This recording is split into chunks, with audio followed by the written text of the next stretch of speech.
All right, let's talk Offensive Player of the Year. Always a unique award. It almost never goes to a quarterback because usually a quarterback wins MVP. So it's usually the best non quarterback getting the award. Always kind of a difficult thing to predict and to project. But let's get into the list. I'm going to get my top 10 players who I think could win Offensive Player of the Year, starting at number 10.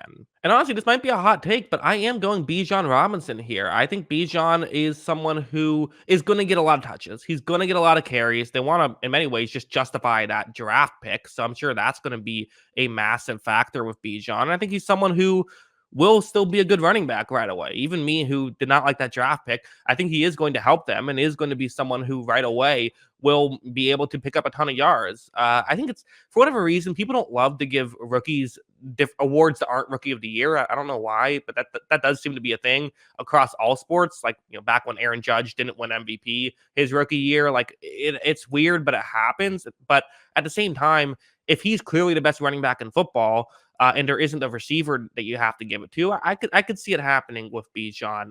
So I think the rookie thing definitely is why he's only at 10, but there's an opportunity here.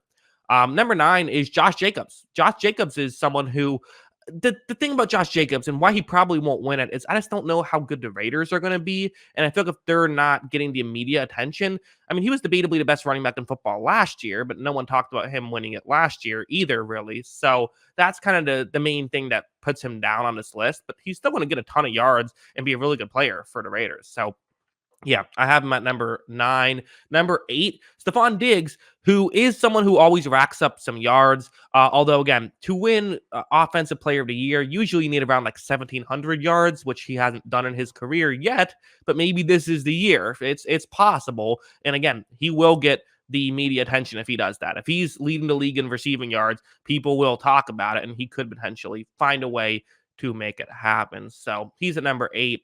Number 7 is an interesting one, but why not throw Travis Kelce in the mix? I think there's an opportunity Kelce could lead the league in receiving. I think that's on the table. He's, someone who's consistently been a really good receiver. I don't know if he's ever going to get like 1,700 yards just being a tight end. That's hard to do. But if he has a year where he has 1,400 yards and that's like as much, and he leads the league in receiving yards, I could see it happening. Why not? That doesn't seem crazy to me that they would get it. Similar to how, like, when Aaron Donald would lead the league in sacks as an interior defensive lineman, everyone was like, well, yeah, you got to give it to Aaron Donald, even if he was close. If Kelce comes close to leading the league in receiving yards, if no one else has, like, an incredible year, I think I could see that happening. The chances are, again, the question is that going to happen? It seems unlikely, so that's why he's only at 7. But again, trying to think of a narrative here.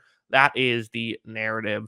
Number 6, I'm going A.J. Brown. A.J. Brown is someone who racked up a ton of yards last year for Philadelphia. And maybe the concern that you might have is, our team's going to let him just go one-on-one on the outside. However, I don't think he has to win that way. I think he can get plenty of yards in other ways. And sometimes we've even seen receivers get more yards when they're not just an outside threat, because when they're an outside threat, they take the safety away every play, meaning you throw it somewhere else and you're getting used to get other guys open.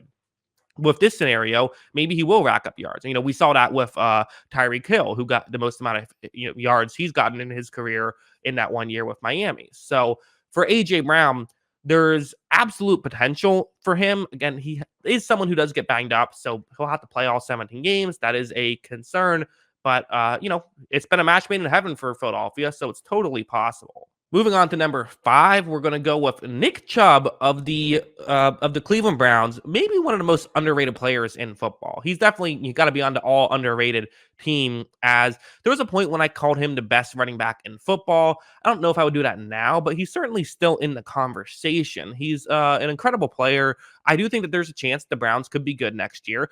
I also think there's a chance they could have a terrible passing game. That's also on the cards, in which case Nick Chubb is going to get a ton of yards. I'm not saying I think they're going to have a terrible passing game, but just like if Deshaun Watson is still rusty or just isn't good anymore, then like the offense will be Nick Chubb. And they just love to run the ball in general. And there isn't a ton of, backup depth for the Browns that they've had in years past. So he'll get carries. He'll get media attention if he racks up a ton of yards. It's totally in the cards. Number 4, though, I'm sticking with the running backs, going with Derrick Henry. I know he's older, and part of you has to say, like, okay, yeah, is he ever gonna be that, how long can he do this? Okay, he can't keep getting away with it, right? Listen, Derrick Henry breaks the rules. I'm not gonna bet against Derrick Henry until he shows me I should bet against him, and he certainly hasn't shown me that yet. He's obviously an elite running back when he's at his best, and is the kind of guy who, his best is 2,000 yards rushing. So, that's definitely a way you could end up getting a offensive player of the year. Number three, Tyreek Hill, who was, I think, in the conversation last year. Like, at some point, someone's going to get 2,000 yards, and it could be Tyreek Hill. I think that Dolphins team could be awesome next year. I think it could be really, really good. And I do think that helps out the number one receiver. If the Dolphins have the one seed and Tyreek Hill is leading the league in receiving, yeah, they could give him, the award. I think that that's totally possible. And somehow he racks up more yards in Miami, maybe similar to the speculation I said earlier. So, if he gets, he didn't even need 2,000 yards, but if he gets that, he certainly will get the award.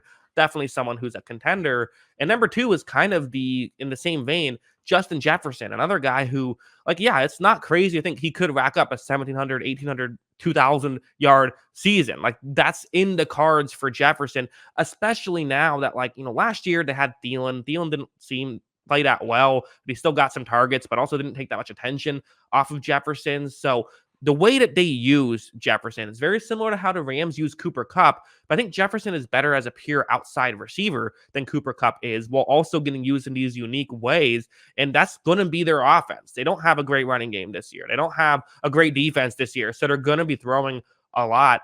You could certainly talk me into Jefferson being number one on this list because he's going to get a ton of yards.